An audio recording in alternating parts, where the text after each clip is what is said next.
Naam, bila shaka mpenzi mtazamaji, uko ndani hapa tuko imara kabisa. Leo tumefaulu na tumebahatika kwa muda mrefu sana tumemtafuta kiongozi huyu ambaye unamwona kwa kiwambo chako pale. Ni kiongozi ambaye ametoka mbali kabisa na yuko nasi hapa katika mazungumzo yetu hii leo, tukiwa tunajadili mambo mengi tu. Hivyo karibu na wakawe utaandamana nasi kutoka mwanzo hadi mwisho. Jina langu ni Ali Vincent. Karibu sana kiongozi. Asante. Wakujue. Asante sana. Tusonge mbele pamoja, pengine wakufahamu. Naam. Mimi naitwa Robert Watene na ni mkazi wa Pwani na ni Mkenya mzalendo pia. Na nimekuwa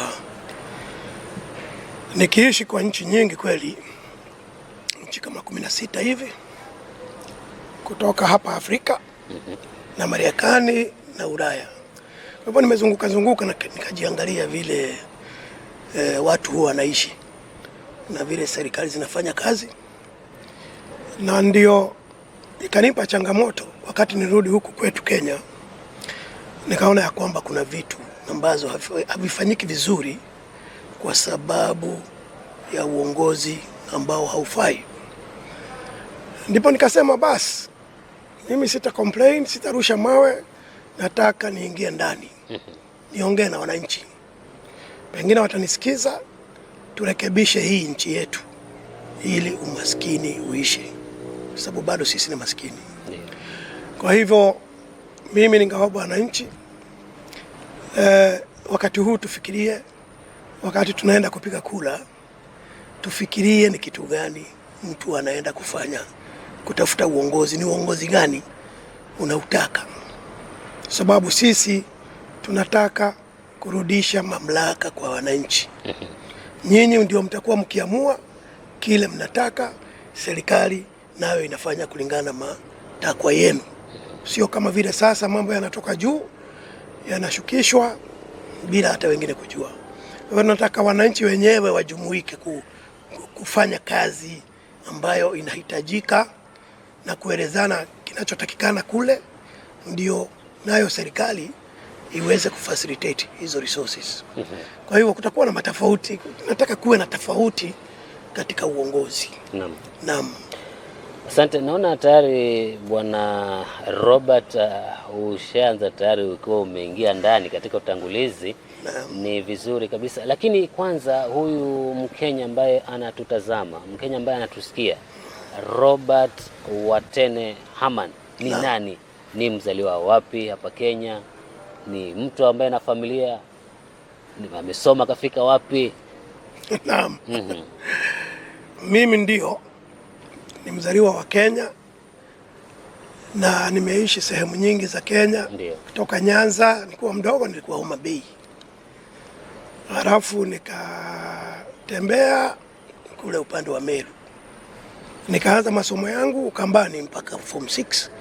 Nikamaliza Machakos Boys High School. Kisha nikaelekea University of Nairobi. Nikafanya political science, anthropology. Baada ya hiyo nikagulia Pwani, nikaishi hapa. Baadaye nikaenda masomo ya juu ya masters kule upande wa Sweden, Scandinavia. Na masomo yale yalikuwa tofauti, maana si masomo kama ya hapa. Nasoma nikiwa Sweden, Denmark, Norway, Greece, Germany, Britain, Cyprus na kwingineko. Kwa hivyo mimi nilihitimu na Masters of Science ya Maritime Studies, ambayo ni mambo ya blue economy. Ndio nikarudi hapa, nimefanya kazi KPA mpaka kuritaya kwangu mwaka wa 2024. Ndio nikaanza kufikiria sasa vile naweza kurudi kwa somo langu la kwanza la political science, kwa sababu Kenya yetu inahitaji mabadiliko. Naam. Asante sana. Naona sasa msingi tushaweka vizuri, ushajua kwamba kiongozi wetu ambaye tuko naye Bwana Robert ametembea kwingi, pia elimu ipo, kazi pia amechapa kazi. Na wanasema kwamba tembea kwingi uone mengi, tembea kwingi uone mengi. Kama umetembea katika mataifa yale ya Sweden, Ulaya, Marekani, bila shaka umeona uongozi katika upeo mbalimbali, katika vile hata umesoma political science. Tofauti ya uongozi kule na hapa kwetu Kenya ni gani, na pengine tunaweza boresha vipi au tuko sawa? Naam. Kwingi kama tuseme Scandinavian countries, kule ni Sweden, ni Norway, ni Denmark. Hizo nchi najua wale ni social democrat, kwa hivyo wao wana focus zaidi na wananchi. Kule hakuna mwananchi mkubwa ama mdogo, wote wako sawa, wote wako sawa. Hata kama huna kazi unapewa nyumba, unapewa cheki ya chakula, kadi ya hospitali, kadi ya kubebewa na treni ama basi, mpaka wakati utakapopata kazi. Wanashughulika kama masomo kule, mtoto anasomeshwa for free na serikali. Mambo ya matibabu nayo yako level ya juu sana, na malipo ni kidogo sana. Kama Sweden, ile pesa unaweza lipa nyingi ni 3000 Swedish krona, hiyo ni kama 30,000 Kenya shilling. Na unatibiwa na madawa yako na kila kitu. Kwa hivyo wale wanashughulikia wananchi wao, yamfanyia maisha ya wananchi iwe rahisi. Haya, kwingine kama Marekani kidogo ni tofauti. Na kama vile unajua nchi ya Marekani nayo insecurity iko juu. Pale kuna maendeleo makubwa na mambo mengi ni makubwa. Though huwezi kusema Marekani ni nchi nzuri kama hizi nchi za Ulaya.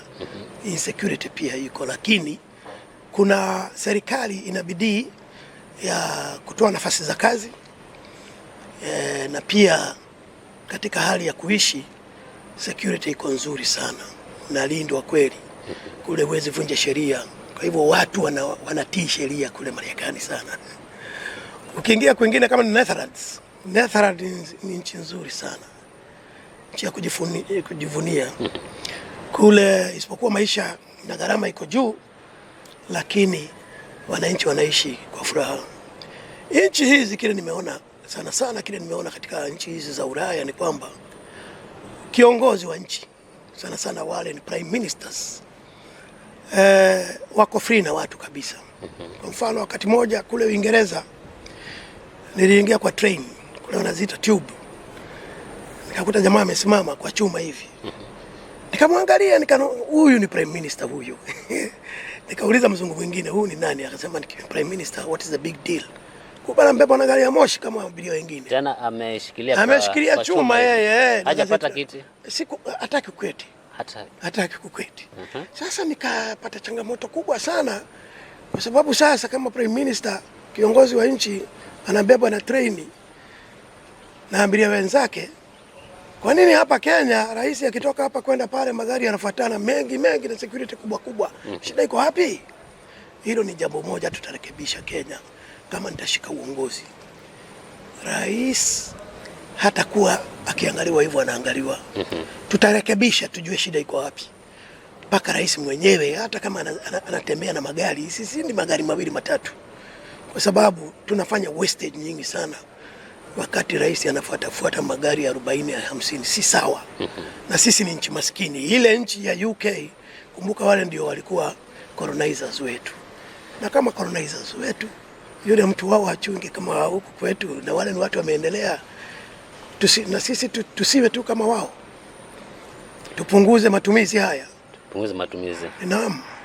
So unasema kwamba rais, prime minister katika mataifa yaje kule ako free na watu kabisa, anaweza tembea kwa mguu barabarani, hakuna mtu ambaye anababaika, hakuna mtu ambaye ana shughuli naye. Naam, kama Sweden, Denmark, Norway, Finland, hata kule nilienda sehemu ya Ireland, tuliketi na tukakunywa chai meza moja na mazungumzo kawaida na rais huyo. Hakuna wale vijana wako na maglasi nyeusi. Mimi sikuwaona, kama walikuwa sikuwaona, they were free, maana ilikuwa ni occasion ya masomo. Alikuwa amekuja kutufungia hiyo seminar. Okay. Wakiwa na minister wake wa transport. Very free people. We mingled with them. So unaposema kwamba uongozi kule uko namna hiyo, kwamba wako free na watu, come 2027, naam, Mr. Robert, umechukua kiti cha urais. Naam. Unajua kabisa kwamba unapoingia tu pale katika kiti cha urais kuna sheria ambazo zipo ambazo zinakuhakikisha kwamba ulindwe. Naam. Ulindwe kabisa. Naam. Uko na bodyguard, uko na GSUs, uko na almost state officials. Yes. Lakini unasema kwamba unapochukua urais 2027 hizi vitu zote utaabolish. How? Sasa hiyo haifanywi mara moja. Unajua mpaka tuelimishane na tujue ni kwa nini itaenda ikipungua. Na pia nitakuwa na security advisors wangu waniambia ni kipi na kwa nini kiko. Sasa tunaketi pia tunasema haya, tunataka kupunguza gharama ya haya mambo. Tufanye nini? Tunaweza kuwa na watu wachache who are well trained and well equipped than having a lot of people in the name of protecting the president. Kwa hivyo si ati mimi nitatoa kifua. Nitapendekeza watu wazungumze na niwaulize study other nations, kwa nini inakuwa hivi na kwa nini hatuwezi kuwa hivi. Kwa nini Kagame mwenyewe anatoka State House kwake akiwa na watu kama 5 wanatembea mpaka town center wakisalimia watu. Mbona hapa jirani Rwanda?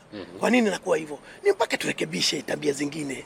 Na unajua hizi zimeanza 60s, inakuwa ni hivyo, ndio unaona rais ni mtu wa maana sana. Lakini kuna mahali tunafika tunasema turegeze kamba kidogo, turekebishe haya. Kama siku hizi tuko na technology, si lazima kuwe na watu wengi, technology inatusaidia. Therefore tutaifanya gradually, tutaifanya na haitakaa sana, kwa sababu ukiwakosea wananchi hapo ndio kuna shida na unauoga. Lakini ukiwatendea wananchi vile wanataka, it will be easier for everybody, na wewe pia utakuwa free. Naam. Msikilizaji na mtazamaji, bila shaka basi ni mwaniaji wa kiti kile cha urais come 2027 Bwana Robert. Hiyo ya kwanza imeenda, ni kigezo cha kwanza kuhusiana na swala zima la uongozi ama kwa kimombo governance. Nadhani pale utakuwa umekamilisha swala zima la governance, na pengine kama kuna chochote ambacho kimebaki kuhusiana na mpangilio wako wa uongozi, basi wewe utatujuza kabla tuende katika nguzo nyingine kuu. Naam. Mambo ya governance ndio yametufikisha hapo tumefika kama nchi. Ni mbaya. Haiko sawa. Wajua wajumbe wote, MCAs na MPs na wengine wote ni kuchaguliwa na wananchi wakawakilishe kule. Si ati wao ni bosses. No, wao wamebeba kama ni constituency yote, shida za constituency yote. Kama ni ward yote, shida ya ward. Kama ni county hivyo, kama ni nchi hivyo. Si ati ni wao. Ni wananchi. Ukiangalia katiba yetu article 1 inasema the people, we the people. Sisi ndio kuna power. Lakini tunaweza kuwapatia hawa power watu represent. Kwa hivyo makosa ambayo imekuweko ni kwamba tukiwachagua hawa wajumbe wetu wanajisahau katiba, wanajisahau hata kikatiba. Unakuta ya kwamba wao wameenda kulobe vitu zao, wa supply government na mambo kama yale. Ndio unaona matajiri wale wakubwa ni wanasiasa. Hiyo ni makosa makubwa sana. Hawa ni waajiriwa wetu, wanapaswa watutendee kazi, maisha yetu yawe rahisi.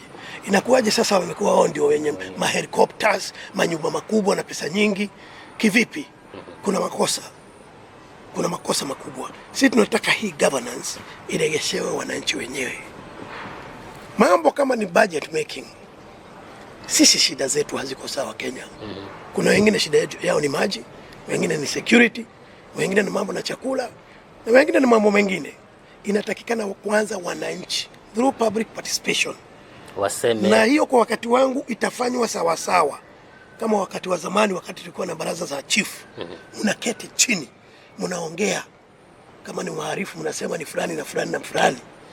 Unakuta kijiji sasa imepata amani. Tutafanya hivyo, ndio wananchi wenyewe huku vijijini huku wanasema shida zetu ni hizi, ndizo tungetaka serikali itutatulie. Hiyo information inaenda juu.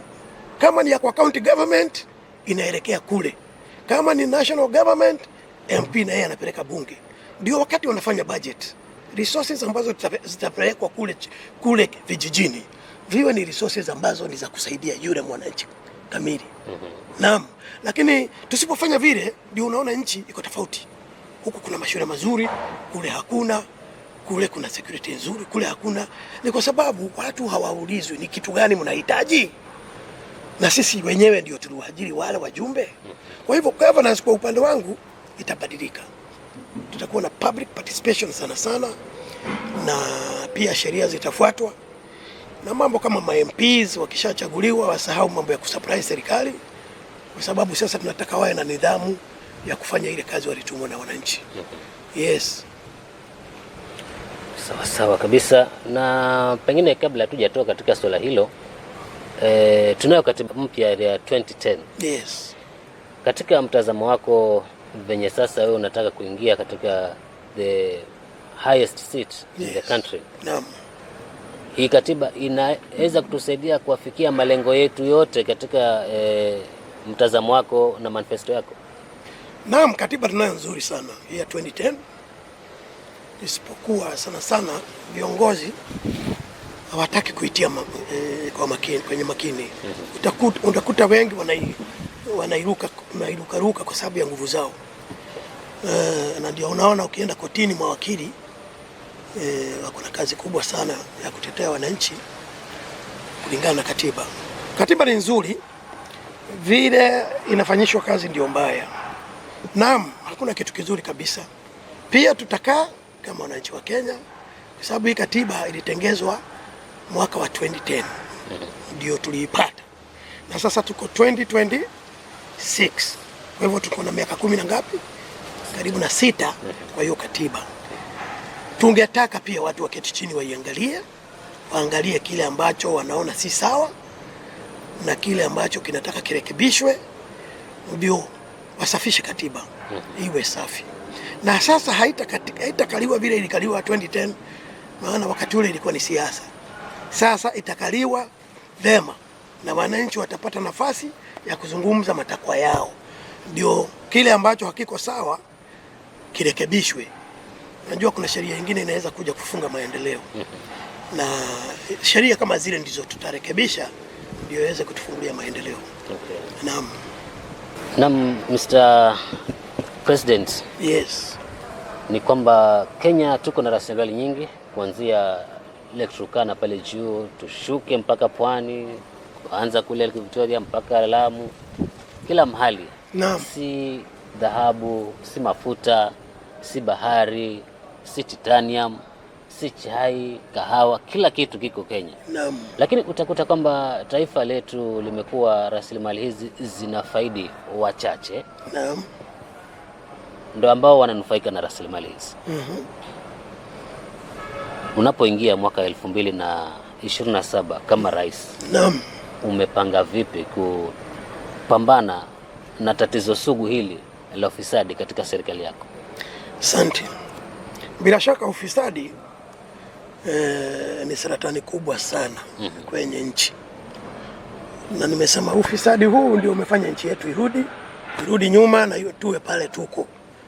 Kuwe na watu wachache ambao ni matajiri sana na wengine maskini kabisa au hai.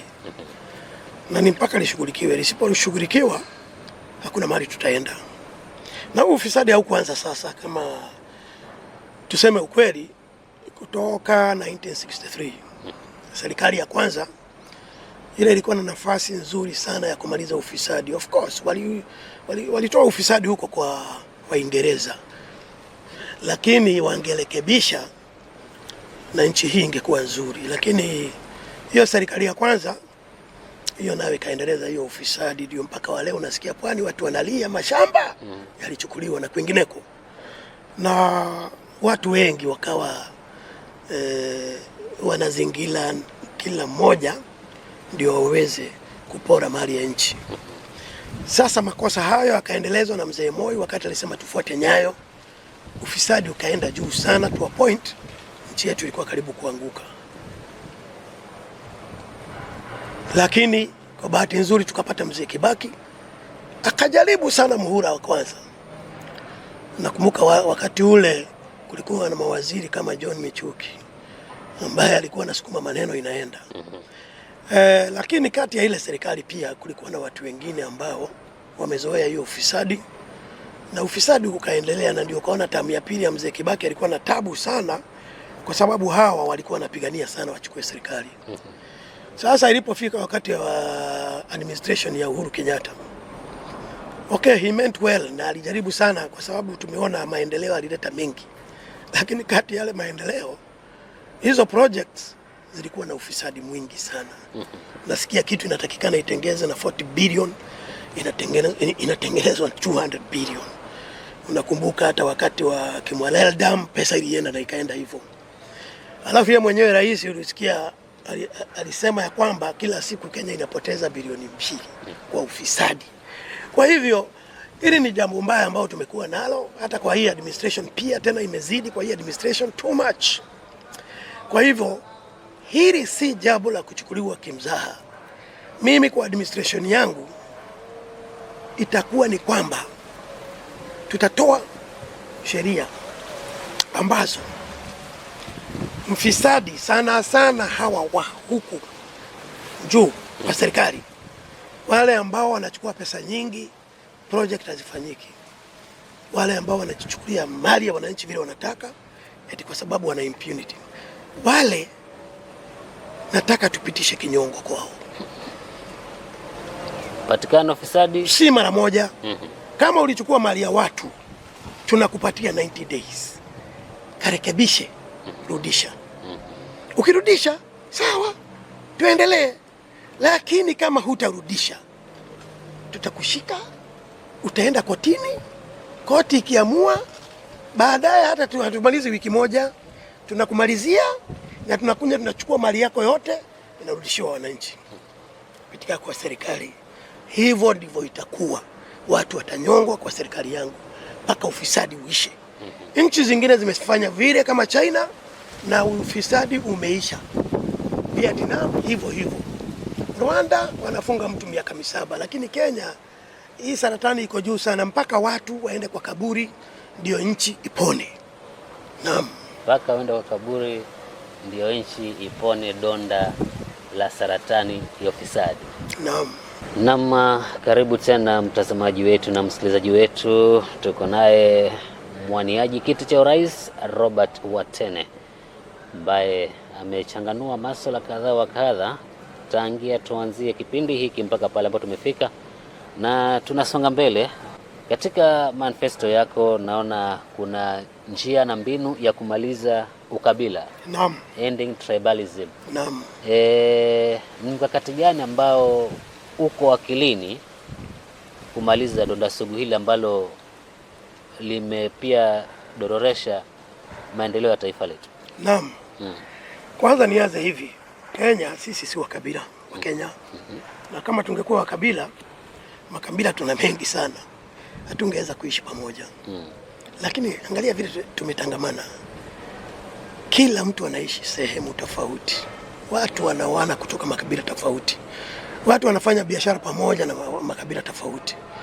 Inakuwaje sasa sisi ni wakabila? Rahasha. Ukabila unaletwa na wanasiasa.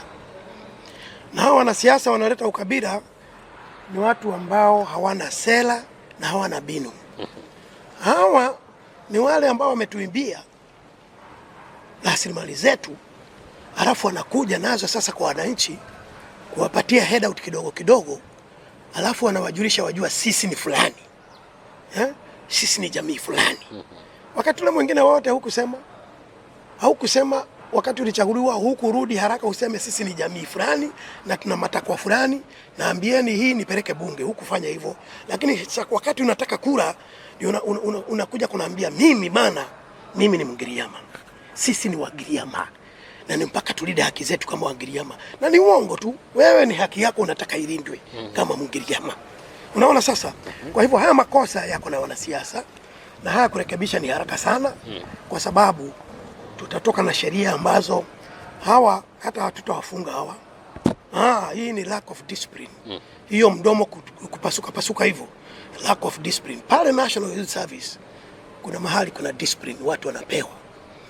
Na wale wote walipitia university miaka yangu, tulikuwa tunaenda Gilgil, wanawake wanaenda Naivasha, natandika miezi mitatu. Unatiwa discipline, unajisahau unakaa vipi. Unatiwa discipline, hakuna kitu ungefanya ukiambiwa ufanye. Hawa kwa sababu ni nidhamu tu, tuseme ni nidhamu. Hawa wakipatikana, hakuna maswali, tutakuwa tunakamata, tutatengeza programu nzuri sana kule NYS ya discipline, wanapelekwa kule.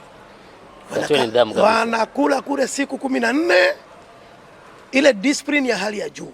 Ukienda NYS wale maafande wa kule wanajua kitu tunazungumzia. Hakuna mchezo. Ukifika pale ukimaliza 1 hour hujifahamu wewe ni nani. Unagongwa discipline mpaka ukitoka huko unarudi ukiheshimu watu. Kwa hivyo mambo hili jambo la ukabila ni jambo la discipline. Na tutadili nalo mpaka kila mtu aite mtu ndugu na dada. Na itakuwa hatia kuniita mimi Mchonyi, ukiwa wewe Mkamba unaniambia yeye Mchonyi. Itakuwa ndugu na dada ama Mkenya mwenzangu. Rwanda walifanya hivyo baada ya kuuana. Leo hauwezi kuita mtu Hutu wala Tutsi. Ule unasema brother, sister. Maana wanajua makosa ya ukabila. Tutarekebisha hili. Na tukianzia juu, watu wa chini hawana shida. Watu wa chini ni kuongozwa, wanaongozwa. Na wanatembea kulingana na vile wanaongozwa. Naam. Okay. Vizuri kabisa, bila shaka mwenye masikio haambiwi sikia, wala mwenye macho naye haambiwi tazama. Umeyasikia mwenyewe, NYS itakuwa na kitengo hicho maalum cha kuweka nidhamu kwa wale ambao midomo yao inabobwaja mambo ya ukabila. Tunasonga mbele katika manifesto ya kiongozi wetu Rais Robert Watene, ni kwamba vijana katika taifa la Kenya 2027 August under Robert Watene watakuwa na nafasi gani? Kwanza wacha nitambulishe chama changu. Kinaitwa 47 Voices Congress Party. Na hiki ni chama ambacho kinaangalia zaidi Gen Z, millennial na wa chini sana sana. Kwa nini? Kila wakati mwambiwa vijana ndio viongozi wa kesho. Hii kesho itafika lini? Kesho ni kesho. Wakati huu tunataka vijana wasimame MCA, wasimame MP, wasimame governor, wasimame kila kitu. Leo. Ndio vijana wenzao hizo kadi zao wawainue nazo. Wachague vijana waingie katika uongozi leo, si kesho. Kwa hivyo 2027 nataka serikali ambayo tutaenda kuunda iwe ni serikali ya 70% vijana wa Gen Z. 70% vijana. Na wao wenyewe waamue. Kama hawana platform, hii platform yetu inawapatia nafasi kubwa sana, kwa sababu probably sisi hatutaitisha hizo pesa nyingi zile za kukupatia ticket. Ni wewe tujue ya kwamba wewe ni kiongozi mzuri, una maono mazuri na wananchi wako wamekukubali, chukua ticket. Toa tu kitu kidogo. Naam, kwa hivyo vijana tunataka tuwaingize katika uongozi. Kwa nini? Wamesoma, wana maarifa na wana nguvu. Unaona sasa?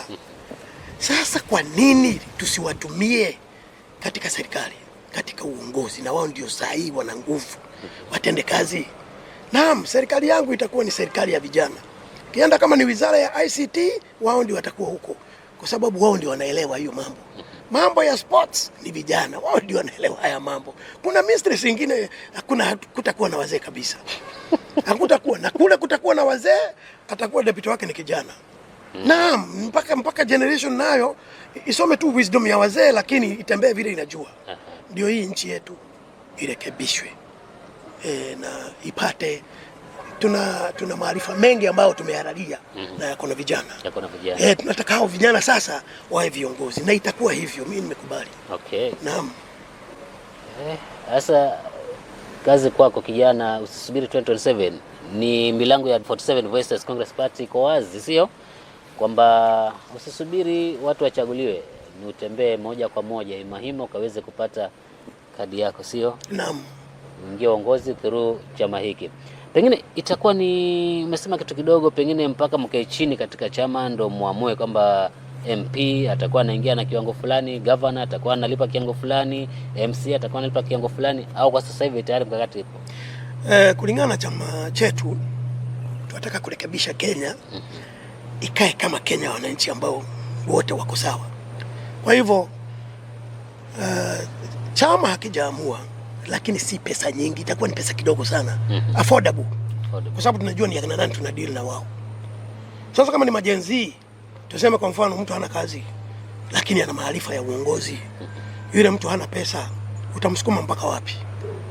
Tutakaa tuweke kiwango ambacho ni affordable.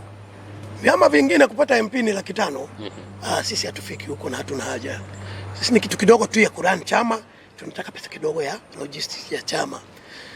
Ndio tujenge chama kwanza. Okay. Naam. Pengine chama hiki ambacho so far tumekizungumzia 47 Voices Congress. Naam. Party. Yes. So far kimefungua ofisi au bado, na kama zipo ziko wapi, zimeanza kurun? Naam. Tuna maofisi 32 Kenya mzima. Headquarter iko Nairobi pale Jiro, na tuna ofisi nyingine ya Nairobi. Tuna ofisi Kiambu, Machakos, Makueni, Kitui. Kwale iko pale Ukunda, ya Mombasa iko hapa Kingorani na Kilifi. Alafu tuko na ofisi Hola, Marsabit, Garissa, Turkana, kule Bungoma, Trans Nzoia, Kisumu, Siaya, na sehemu zingine nyingi. Tuko na ofisi Meru, tuna ofisi Embu, kuna ofisi Murang'a, nafikiri kuna Nyandarua pia. Naam, ofisi ziko nyingi. Okay. Ni sawa sawa. Naam.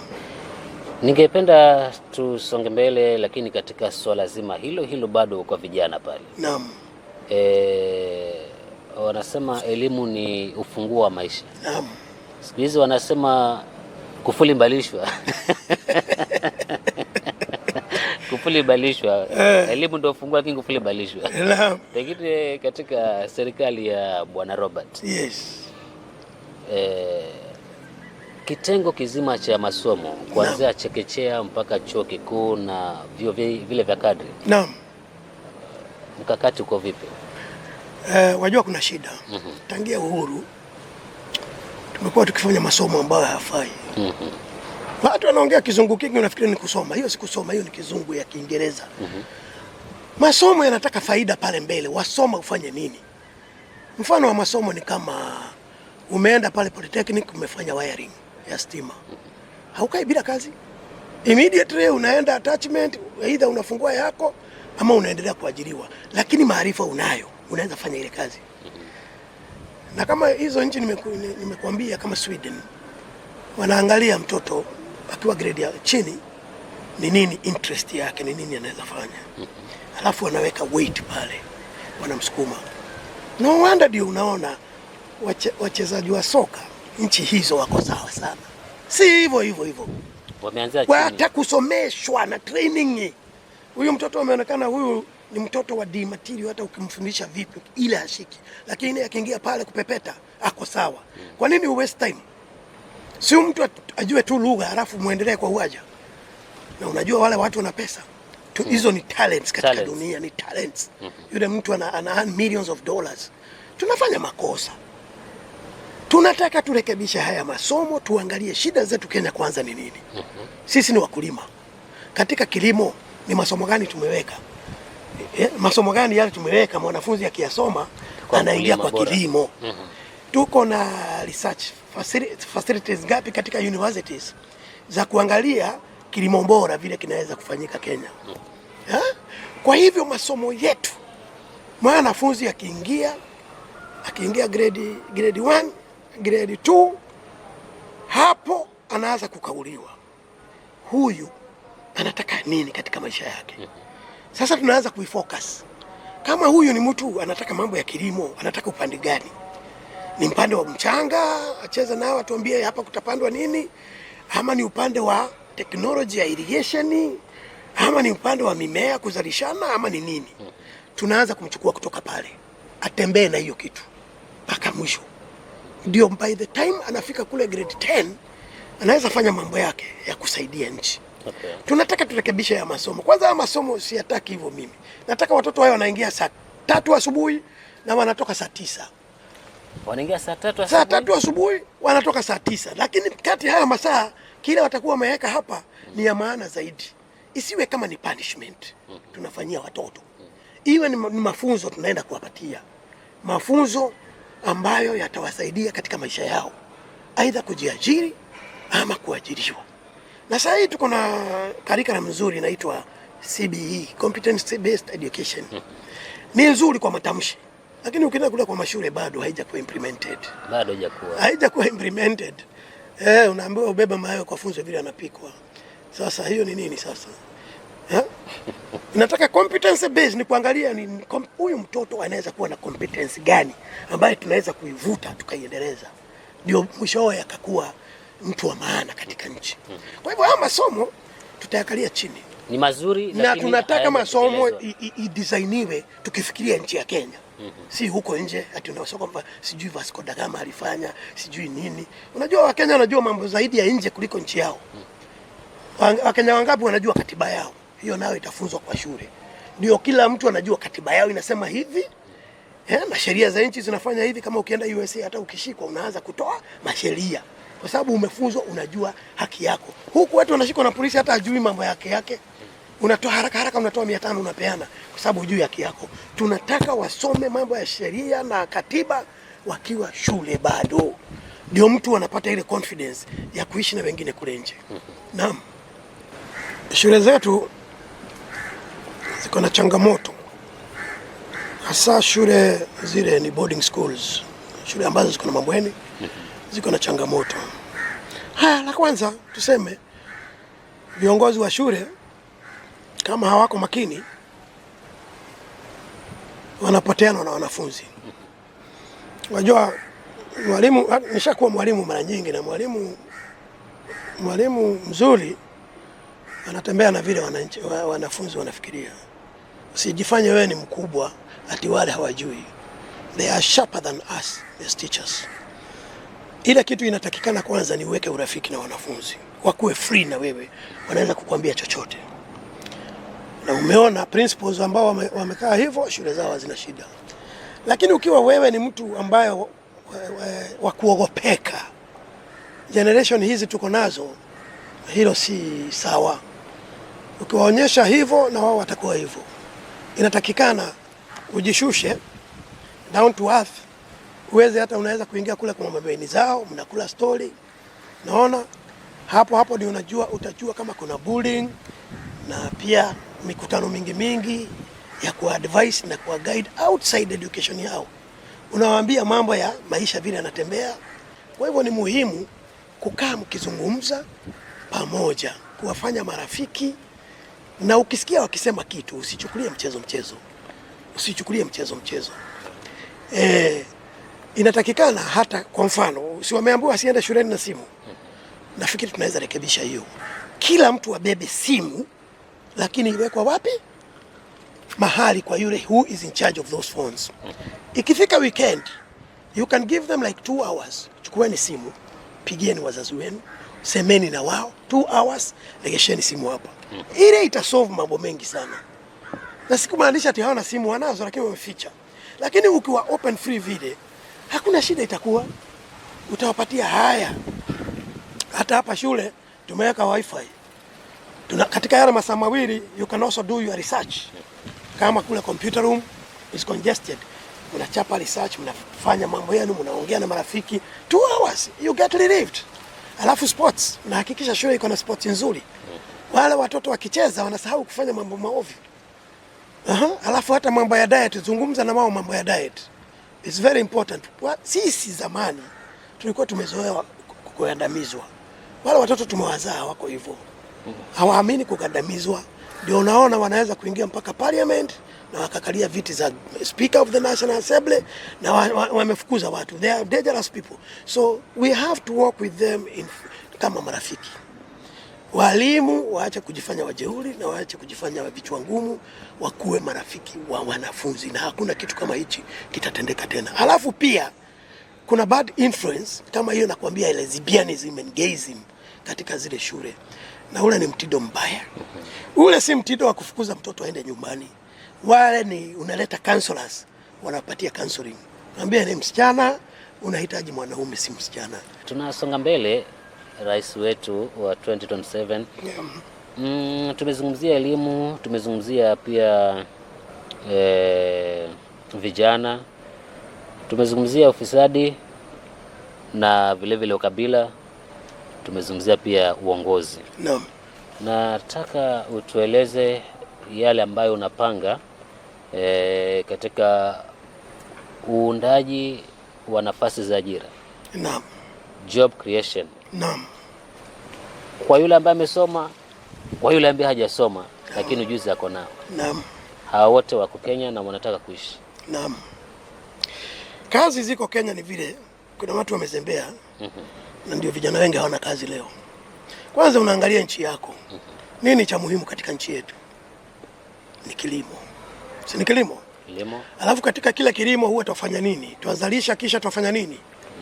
Tunauza ikiwa raw material.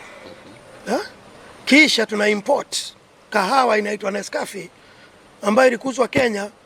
Mkebe kidogo hivi unauziwa 800 na ile ngunia yako ya kahawa ikufikisha hiyo 800. Makosa makubwa sana. Kama serikali sisi tutakuwa serious na chochote ambacho kinakuzwa hapa Kenya kitauzwa kama finished product.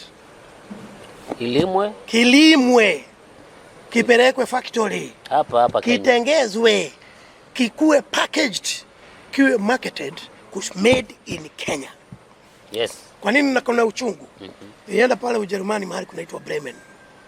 Nilikuta kahawa ya kutoka nchi zote. Yetu imeandikwa Kenya, hata si Kenya. Nikaleta fujo pale, nikasema hii ni nchi gani hii? Kenya. Kaambia no. Sisi tukiwa kwetu tunaandika Germany. Hatuandiki kitu hairiweki. Mimi nataka hapa muandike Kenya. Na hii kahawa kumbe ndio inatumika kuchanganya ile ya Brazil na kwingine, sababu yetu ni Arabica, very strong. Hiyo iko na aroma, inachanganywa ile ina bread ile nyingine ndio yuzo kasoko. Wasikia? Kahawa yetu ina gharama. Kwa nini iwe hivyo? Na inaweza kujisimamia yenyewe. Kwa nini isifanyiwe hapa? Ndio nakwambia kuna wakora na hao tutaondoa. Kahawa yetu itatengezewa hapa. Itaandikwa made in Kenya. Majani yetu vile vile made in Kenya. Korosho zetu na zitakuwa nyingi made in Kenya. Kila kitu yetu hapa made in Kenya. Number 2. Hizo ni ajira za kazi tutaweka nyingi sana. Tukiongeza mambo ya logistics, processing, marketing, packaging. Hizo ni nafasi za kazi. Number 2. Unakumbuka kuna viwanda vilifungwa Kikomi. Enzi zetu mimi sikujua mtumba Kenya. Tulikuwa tunaenda kwa fundi, material ni mpya, unapimwa nguo. Kikomi kule Kisumu kulikuwa na area kubwa sana huko Nyanza ya kupanda ngano. Si ngano, inaitwa nini? Pamba. Sasa ukiniuliza kwa nini ilifungwa, hiyo jinali mimi sijui ni kwa nini. Maana ilifungwa. Si ati pamba ilikataa kukua.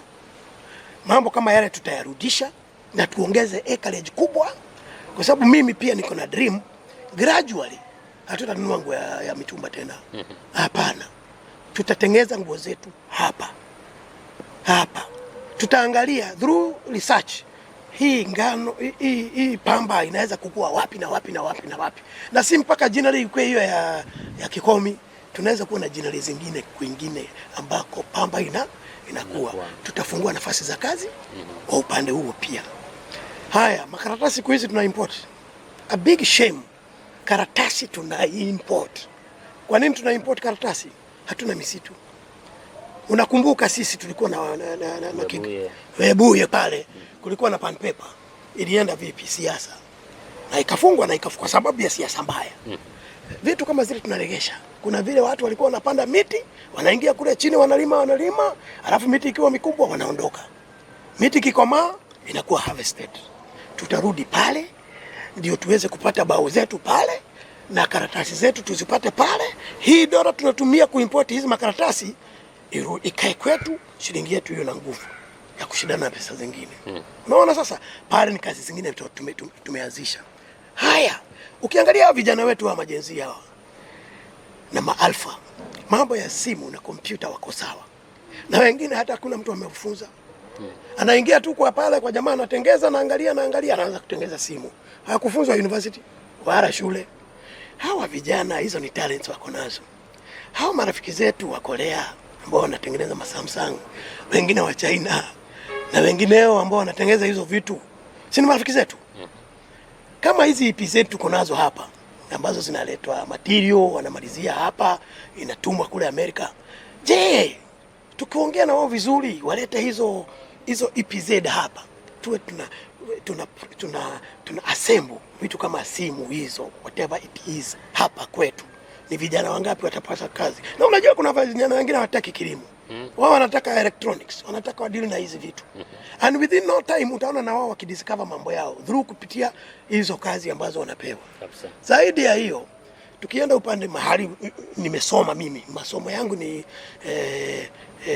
blue economy. Sasa tuna port kama Lamu. Ile Lamu port pale ni kama serikali ingejua saa hii hawangekuwa wanasubuana na vijana kazi. Ile Lamu kwa serikali yangu tutaiondoa kwa mikono ya Kenya.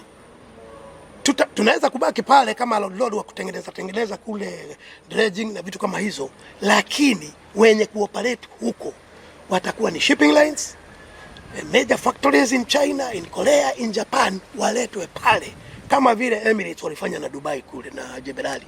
Waje waweke mitambo yao huko, waweke warehouses zao huko, waweke vitu zao huko, shipping lines waweke yard zao huko, kule watakuwa na weka makasha wakipakia mengine. Nafasi za kazi zitakuwa nyingi sana. Kwa nini? Hii Lamu yetu ukiangalia Gulf of Eden iko karibu sana. Ile port imechukua advantage hiyo, inaitwa Salala, iko Oman. Hiyo Salala ndio inachukua mzigo mkubwa sana. Lakini sisi na Oman, sisi tunaweza kuwa cheaper. Tunaweza kuwa cheaper kuliko Oman.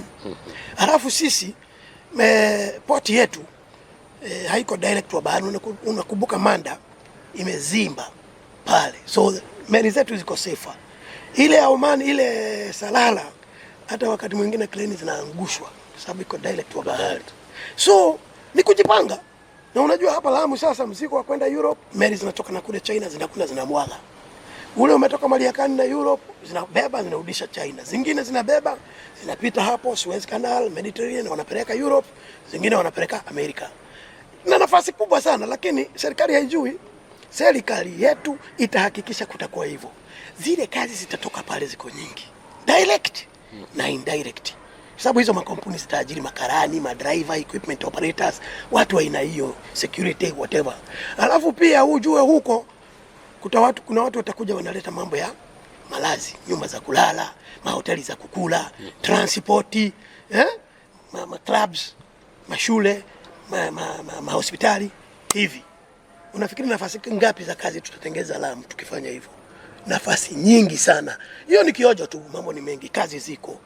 Ziko, ni serikali haitaki kutengeza kazi. Asante. Naam. Asante sana rais wetu anaitwa the 6th Rais Robert Watene. Tunaingia katika swala zima la utoshelezi wa chakula. Naam. Kazi tushapata. Kusoma tunsoma. Ukabila umeacha. Yes. Ufisadi haupo. Haya. Tumbo sasa linashibaje? Hii tumbo njaa yetu ni makusudi. Ni makusudi ya serikali. Sababu wao wanataka wa import wapate faida ya kuimport. They don't care. Since independence, si ati hii serikali zote. Kwa sababu hebu niambie,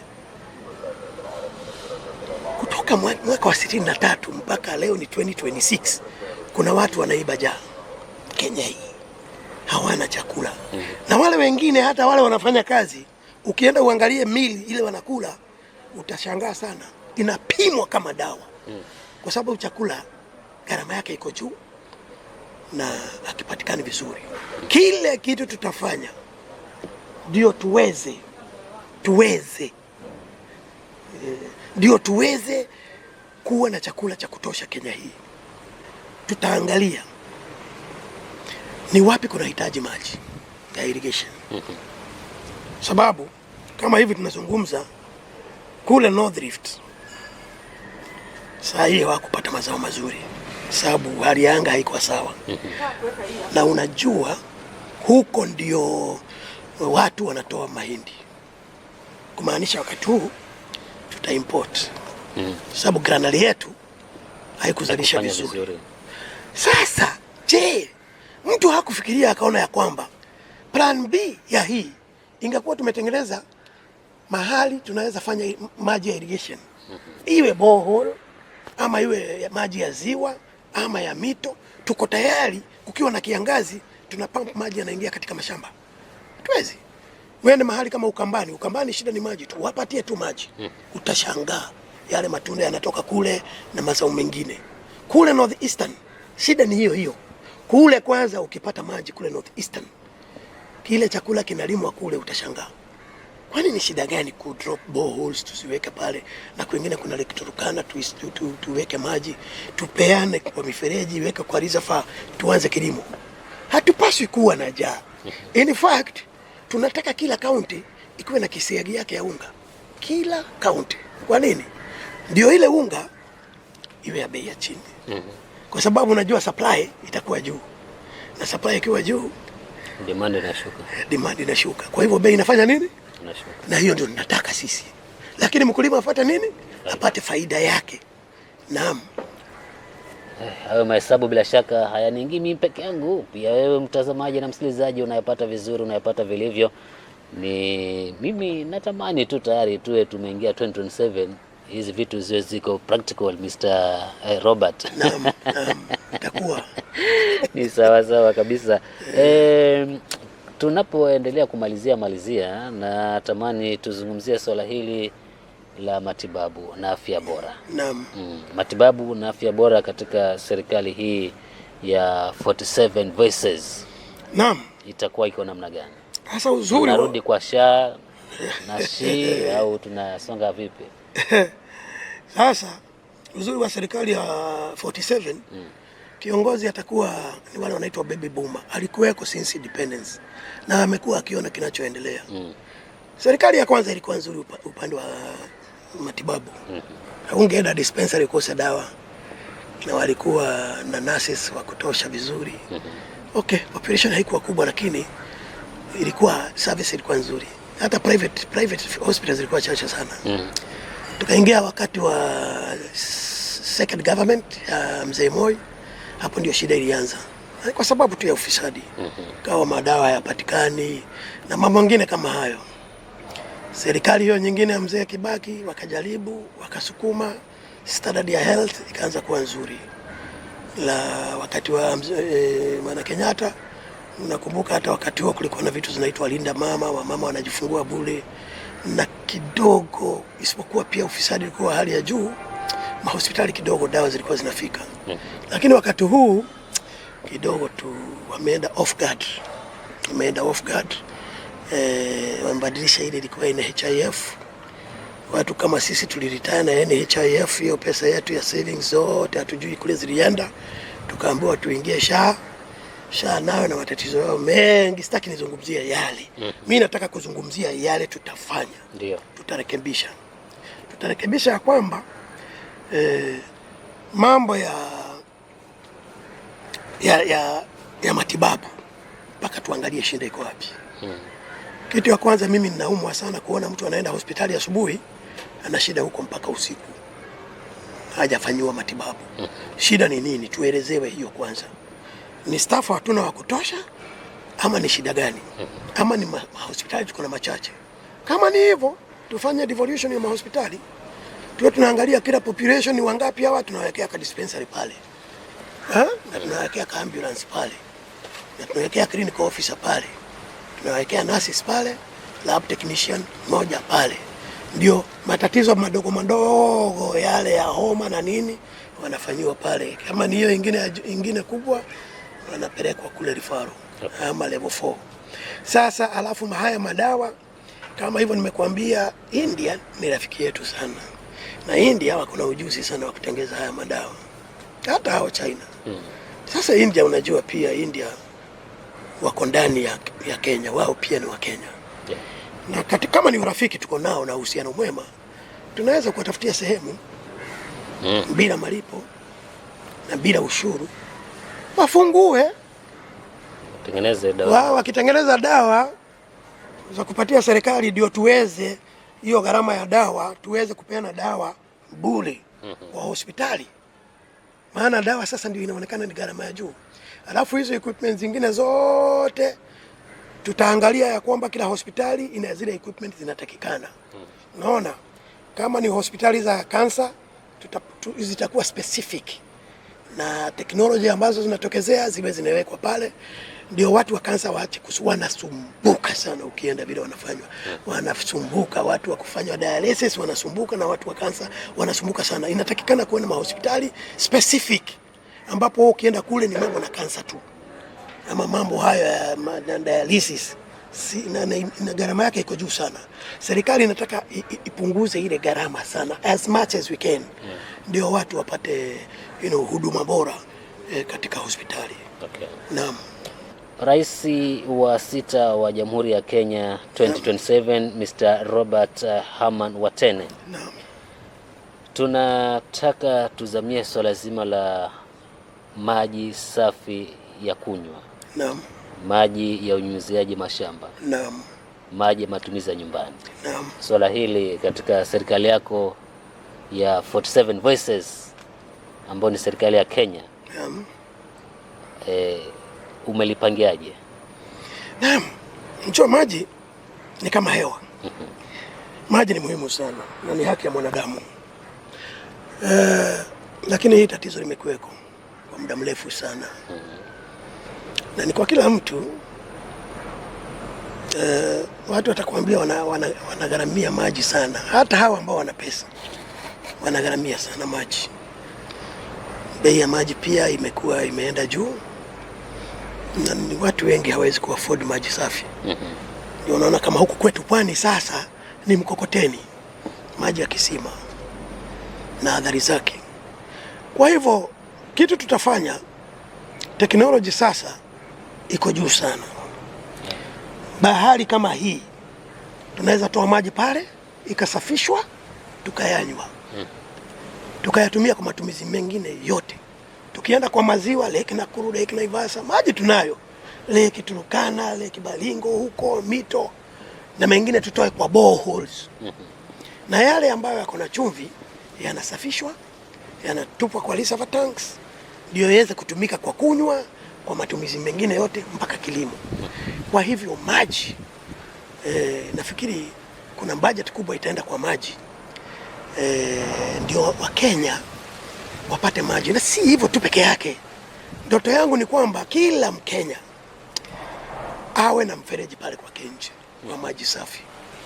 Si mambo na kuwekewa ati mtaenda kuchota pale. Mifereji ikipita ile mikubwa, kila Mkenya awekee mfereji kwake. Awe anachota, maana ni haki yake. Maji pale nje. Nimechoka kuona wanawake akibeba maji na kichwa na mgongo na punda. Hapana. Lakini imekuwa biashara ya watu fulani kuuza maji. Na ni makosa makubwa hiyo, si haipaswi kuwa biashara. Hiyo mnacheza na uhai. Na ukienda kwa hospitali, daktari atakwambia kuna waterborne diseases nyingi. Magonjwa mengi yanaletwa na maji machafu. Unajua sasa tukisafisha yale maji tukipatia watu for free, kwa sababu serikali itagharamia, basi magonjwa mengine yataondoka na budget yetu ya matibabu itarudi chini. Mahali kama North Eastern kule, shida yao ni maji peke yake. Pale tukipeleka tu maji peke yake utashangaa. Watafanya kilimo utaamini. Na wale wanyama wao pia, unajua kilimo sio ile tu ya kupanda mahindi na maharagwe na hiyo. Hata wale wanyama pia ni kilimo. Na tutawatengenezea vile watakuwa wakitoka hapa kula nyasi, upande ule kwingine nako nyasi zimenyunyiziwa maji, badala ya kukimbia sehemu wakitoka huko wanaenda Kitui wapi, kule kwao watakuwa wakimigrate kule wanyama wao wakipata chakula, maana ni muhimu. Kwa hivyo hili swala la maji tutamalizana nalo kabisa kwa serikali yangu muhula wa kwanza. Okay. Naam. Nasema 100 days au tulipatia. Mimi sisemi 100, nasema kwa muhula wa kwanza tutamalizana na hilo swala la maji. Kuna vile vitu muhula wa kwanza mpaka tumalizane nayo, mambo ya chakula, mambo ya maji, mambo ya security na mambo kama hayo ya education na mambo ya kutengeneza nafasi za kazi muhula wa kwanza, hiyo ni game shot. Okay. Sisemi 100 days, muhula wa kwanza. Naam. Vile umezungumzia mambo na security. Yes. Swala hili la usalama. Naam. Usalama wa ndani, usalama wa kimataifa. Naam. Vile vile utakuwa na kabiliana nalo vipi? Bado tutaenda Haiti au utakuwa tuko ndani kwa ndani, magenge haramu yataishaje? Sasa security. Sidhani kama kuna wakati tulikuwa na security Kenya. Tangu tuanze uhuru 1963 hatujaipata security. Hala? Ndio unaona sasa makampuni mengi ya security firms yamefunguliwa kila mahali. Kwa sababu serikali haipatiani nini? Usalama. Naona sasa pamoja na hizo security firms tutaketi chini na wananchi sehemu mbalimbali, maana hili swali ni tofauti. Inaweza kuwa Kisauni hapa kwetu ni hatari kuliko Mtwapa. Tuketi tujiulize shida ni nini? Ni vijana hawana kazi ama ni nini? Haya, kama ni kazi watu wapewe kazi. Kama ni uhuni tutadili nayo vipi? Kienda kwingine kama kule Northeastern hiyo ni tofauti. Wala watu mpaka wako na mamuduki. Ni mambo ya cattle rustling na mambo kama hayo. Hili jambo la cattle rustling ni jambo tu hivi la wahuni ama kuna organization fulani inafanya hiyo kitu? Na hawa wanyama wakiambiwa wanaenda wapi? Serikali inajua vizuri sana. Sasa wakati huo tutakuwa kwa serikali, lile jambo tutasimamisha. Kule wale mifugo wanapelekwa tutafunga. Na tutamalizana na wale tukiwapatia mambo mengine ya kujimundu kama kilimo na mambo mengine. Hilo swala la security upande ule tutamaliza kule mpaka tuweke camp kubwa General Service Unit ya kulinda wale wananchi, na pamoja na wazee wa huko wakiungana, maana wale wanajua shida za kule vile ziko, lakini tutalimaliza.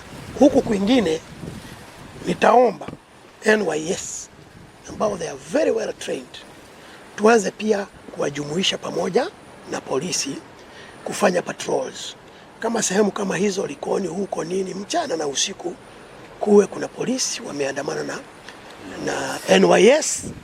Ndio jambo likisikika tu, radio ikipigwa, wanaweza kusecure wananchi. Tutaendelea hivyo mpaka security irudi timamu, mtu aye analala bila wasiwasi, mambo ya kunyang'anywa simu iishe kabisa na mambo kama hayo. Kwa hivyo tunataka we have to secure every Kenyan. Mtu akitaka private security itakuwa ni shauri yake, lakini kusecure nchi kama vile Rwanda iko itakuwa secure. Tutahakikisha ili secure. Okay. Yes. Asante sana. Kabla tutamatishe, naona dakika zinazidi kutupatia kisogo. Naam. Pengine una jambo gani lingine ambalo unaona pengine utakuwa umeliruka au kuongezea kwa ajili ya manufaa ya mtazamaji na msikilizaji wetu? Wacha niongeze mambo mawili. Hapa kwa masomo inaniuma sana wakati watu wanafukuzwa shule na watoto wana shida kwenda university eti kwa sababu hawana pesa. Ama mipangilio ni mibaya. Mimi nakumbuka tukisoma hatukuwa tunalipa school fees na tulikuwa tunapewa chakula kwa shule, primary school. Secondary school tulikuwa tunalipa first term unalipa 450, second term unalipa 350, third term unalipa 250. Secondary school. University hata sikujua pesa zilitoka wapi. Mimi nilijua tu nililipiwa wakati nilifanya kazi nikaanza kukatwa pesa.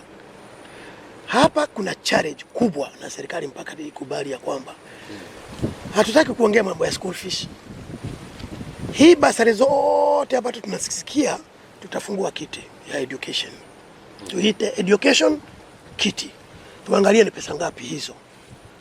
Ndio tuangalie kutoka grade 1 kuelekea mpaka university. Watoto wasisumbuke tena na tuition yetu nafukuzwa na school fees. Tunataka mzazi awe tu ni school uniform ananunua. Lakini mambo ya kuandikia, kalamu, kitabu ya kuandikia, kitabu ya kusomea, hiyo ndio inaitwa free education. Tutapeana kule. Itagharamikiwa kule.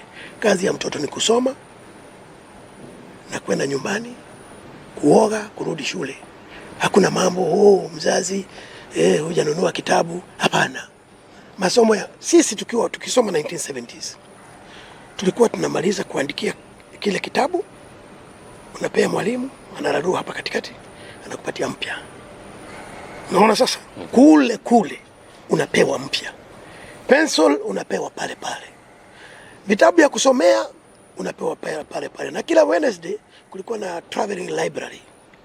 Kuna libasi lilikuwa linakuja library, unaingia kule, unaomba vitabu, unavisomea kwa wiki mbili, gari ikirudi unarudisha, unaombea vingine.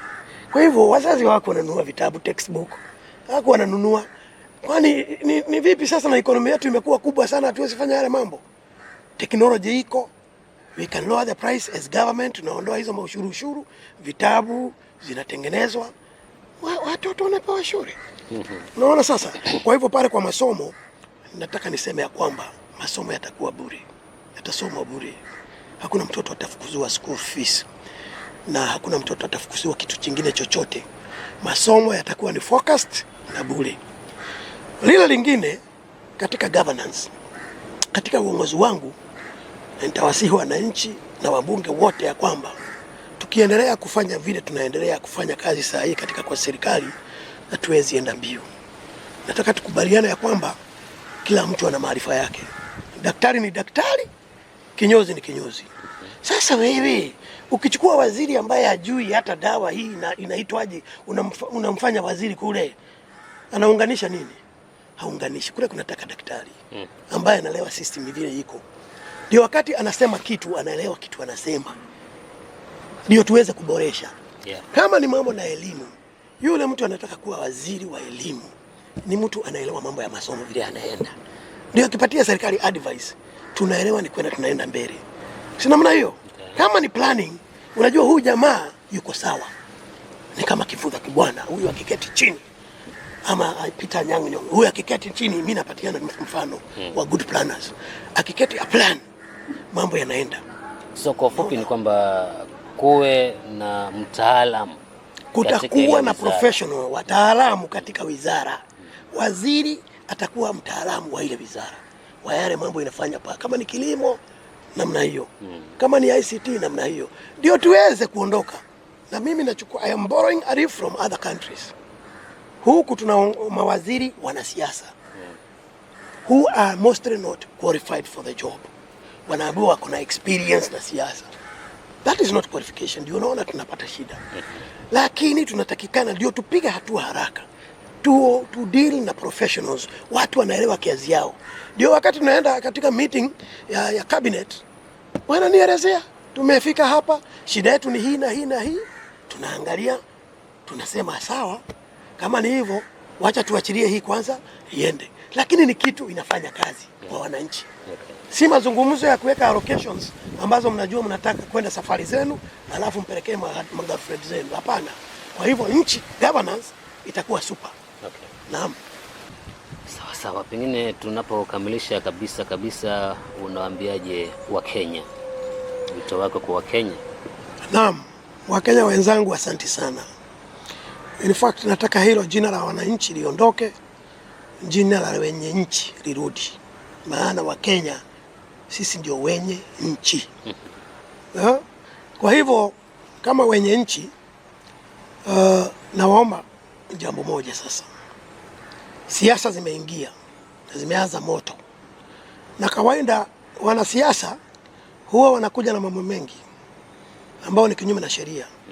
Watawaletea headouts, watawapatia hongo, mtaletewa vitu nyingi, mmeona kama vile Olkalau mambo yamekuwa, mtaletewa unga, mtaletewa mavazi na mambo mengi, pesa nyingi.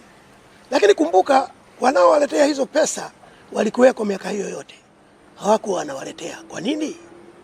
Hawakuwaletea yale maendeleo, mlisikizana. Kwa nini saa hii wanakimbia?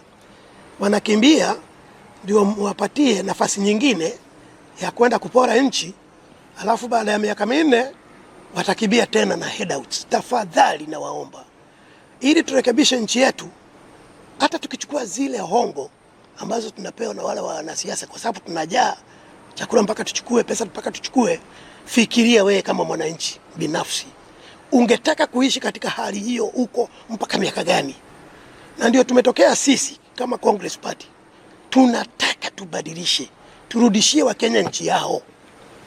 Muwe mnafanya decision nyinyi wenyewe. Kama ni budget making, ianzane na sisi wenyewe kule vijijini, tuanzane na pale, ndio tuweze kurekebisha hii nchi iweze kwenda mbele. Pia marekebisho kama haya tunataka kuleta, kama ni ya masomo ya bure, tuifanye sheria, ndio hata tukitoka wengine wakija hawataitoa. Mambo ya maji, kama tukisema serikali itapatiana maji bure, ifanywe sheria, ndio administration nyingine ikija itajipanga kuendelea na hiyo mipango. Mimi nimeishi Sweden na nimeona kule hatukulipia maji, hatukulipia stima, na hakuna siku kulikuwa na blackout wala ukosefu wa maji. Nchi ya Kenya ina rasilimali hata zaidi ya Sweden. Sijui kwa nini tusimalize haya mambo madogo madogo. Tukishamaliza ufisadi, pesa zitapatikana za kutosha za kupatiana hizi huduma kutoka kwa serikali. Kwa hivyo wananchi, mimi si mtu tajiri na mimi si mtu wa handout na sitawapatia pesa. Mimi nawapatia maarifa na maneno. Kila mtu afikirie, turekebishe nchi, umaskini huu wa kila siku uishe. Kila mwananchi wa Kenya kutoka huko juu Turkana, Marsabit mpaka Kwale, kila mahali mpaka Kitui, kila mahali aangaliwe na serikali, zile needs zake, mahitaji yake ambayo yanahitajika zaidi yapatikane. Watoto wetu wapate nafasi za kazi, masomo yetu yawe free, mambo ya hospitali yawe free, security irudi vizuri, Kenya iwe nchi ya kujivunia. Mkinipatia hiyo nafasi, bila shaka tutafika huko. Asante sana. Asante sana the sixth Robert Watene, kwa wakati ambao umeona vyema uungane nasi katika siku ya leo. Nishukuru pia mtazamaji na msikilizaji wetu, kwambia wakati mwingine tena tutakuwa tunaungana naye atujuze mengi zaidi. Mimi niite Ali Vincent, rais wetu Robert Watene. Asante.